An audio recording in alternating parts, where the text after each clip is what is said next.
Hello everyone, it's me Savitha Charles from പൂത്തിരൻസ്. നമ്മൾ ഇന്ന് കാണുന്നത് റയോണിലുള്ള റണ്ണിങ് ഫാബ്രിക് ആണ്. റയോണിൽ തന്നെ ഫോയിൽ പ്രിന്റിലുള്ളതാണ്. ഒരു ഡിസൈനിന്റെ 4 കളേഴ്സ് ആണ് ഞാൻ വെയർ ചെയ്തിരിക്കുന്ന. സെയിം ഡ്രസ്സ് സ്റ്റിച്ച് ചെയ്തിട്ടുള്ളതും ഇത് വെച്ചിട്ടാണ്. വിത്തൗട്ട് ലൈനിങ്ങിൽ ചെയ്യാം.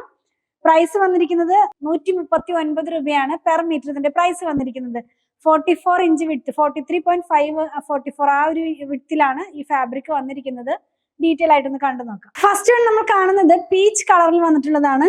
കുറച്ച് ഡാർക്ക് പീച്ച് കളറിലാണ് ഇത് പോയിട്ടുള്ളത്. അതിനകത്ത് തന്നെ ക്രീം കളറിലുള്ള ഒരു ഫ്ലവറിന്റെ പ്രിന്റ് ആണ്. ഞാൻ പറഞ്ഞല്ലോ ഇതിനകത്ത് ഒരു ഫോയിൽ പോകുന്നുണ്ടെന്ന്. ഒരു സിൽവർ കളറിലുള്ള ഫോയിലാണ്. ക്ലോസ് വ്യൂല് കാണിച്ചപ്പോൾ നിങ്ങൾ കണ്ടു കാണുമല്ലോ. ഫോയിൽ പോയിട്ടുള്ളത് സിൽവർ കളറിലാണ്. അങ്ങനെ വാഷ് ചെയ്യുമ്പോൾ പോകുമെന്ന് പേടിക്കൊന്നും വേണ്ട. നല്ല ക്വാളിറ്റിയുള്ള ഫാബ്രിക് തന്നെയാണ്. 43.5 44 ഇഞ്ച് അതിന്റെ ഇടയിലാണ് ഇതിന്റെ വിഡ്ത്ത് വരുന്നത്. 139 റുപ്പീസ് ആണ് പ്രൈസ് വന്നിരിക്കുന്നത്. വിത്തൗട്ട് ലൈനിങ്ങിൽ തന്നെ ചെയ്യാവുന്നതാണ്. ഈ കോഡ് സെറ്റ് ഒക്കെ സ്റ്റിച്ച് ചെയ്യാം. ഇപ്പോഴത്തെ ട്രെൻഡിങ് ആയിട്ടുള്ള ടോപ്പും ബോട്ടും ഒരുപോലെ തന്നെ സ്റ്റിച്ച് ചെയ്ത് വെയർ ചെയ്യുന്നതൊക്കെ ഒത്തിരി കാണാനുണ്ട് ഇപ്പോൾ. അങ്ങനെയൊക്കെ നമുക്ക് സ്റ്റിച്ച് ചെയ്ത് യൂസ് ചെയ്യാവുന്നതാണ്. എന്താ പറയാ, സോഫ്റ്റ് ആയിട്ടുള്ള ഫാബ്രിക് ആണ്. റയോൺ എന്ന് പറയുമ്പോൾ നിങ്ങൾക്ക് അറിയാലോ, കുറച്ചിങ്ങനെ കുഴഞ്ഞു കിടക്കുന്ന പോലത്തെ ഒരു ഫാബ്രിക് ആണ്. ബോഡി ഹഗ്ഗിംഗ് എന്നൊക്കെ പറയാം. അത്രയ്ക്കും സോഫ്റ്റ് ആയിട്ട് ഇങ്ങനെ ഒഴുകി കിടക്കുന്ന പോലത്തെ ഒരു ഫാബ്രിക് തന്നെയാണ്.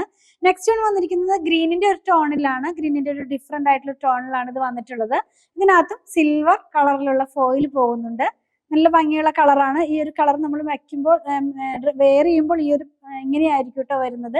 ഫ്ലവറും അതുപോലെ തന്നെ ചെറിയ ലീവ്സും ഇതിനകത്ത് ഇൻക്ലൂഡ് ചെയ്തിട്ടുണ്ട്. ക്ലോസ് വ്യൂല് കാണിക്കുമ്പോൾ നിങ്ങൾ കണ്ടു കഴിഞ്ഞല്ലോ. നെക്സ്റ്റ് വൺ കാണുന്നത് ഒരു മെഹന്തി യെല്ലോ ഷെയ്ഡിലേക്കാണ് പോയിട്ടുള്ളത്. സിൽവർ കളറിലുള്ള ഫോയിലും കൂടെ പോകുന്നു. 139 റുപ്പീസ് തന്നെയാണ് ഇതിന്റെയും പ്രൈസ് വന്നിരിക്കുന്നത്. ഞാനൊന്ന് വെച്ച് കാണിച്ചു തരാം. നമ്മൾ ഈ കളർ വെയർ ചെയ്ത് കഴിയുമ്പോൾ ഇങ്ങനെയായിരിക്കും ഇത് വരുന്നത്. വിത്തൗട്ട് ലൈനിങ്ങിൽ തന്നെ ചെയ്യാം കേട്ടോ. വിത്തൗട്ട് ലൈനിങ്ങിൽ തന്നെ ചെയ്യാം. ലാസ്റ്റ് വൺ വന്നിരിക്കുന്നത് ഞാൻ വെയർ ചെയ്തിരിക്കുന്ന സെയിം കളറാണ്. ഗ്രീൻ ആണ് കേട്ടോ. പിസ്ത ഗ്രീനിന്റെ ഒരു ലൈറ്റർ ടോൺ എന്ന് പറയാം. ആ ഒരു ടോണിലാണ് ഇത് പോയിട്ടുള്ളത്. ഇതിനകത്തും ആ ഒരു സിൽവർ കളറിലുള്ള ഫോയിൽ പോകുന്നുണ്ട്.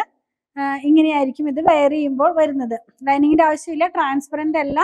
അതുപോലെ തന്നെ നമുക്ക് എന്താ പറയാ, ഡെയിലി വെയർ ആയിട്ടുള്ള ഡ്രസ്സൊക്കെ സ്റ്റിച്ച് ചെയ്ത് യൂസ് ചെയ്യാവുന്നതാണ്. ഫാബ്രിക്കിന്റെ വിഡ്ത്ത് വന്നിരിക്കുന്നത് 43.5 to 44 ഇഞ്ച് ആ ഒരു വിഡ്ത്തിലാണ് ഇത് വന്നിരിക്കുന്നത്. പ്രൈസ് 139 റുപ്പീസ് പെർ മീറ്റർ ആണ്. അപ്പൊ റയോണിലുള്ള റണ്ണിങ് ഫാബ്രിക്കിന്റെ കളക്ഷൻ ആണ് നമ്മൾ കണ്ടു കഴിഞ്ഞത്. ഏതെങ്കിലും പർച്ചേസ് ചെയ്യണമെന്നുണ്ടെങ്കിൽ സ്ക്രീൻഷോട്ട് ഇതിൽ കൊടുത്തിട്ടുള്ള നമ്പറിലേക്ക് മാത്രം വാട്സാപ്പ് ചെയ്യണേ. പ്രൊഡക്റ്റുകൾ ഇഷ്ടപ്പെടുകയാണെങ്കിൽ ഫോളോ ചെയ്യാൻ മറക്കല്ലേ. Thanks for watching.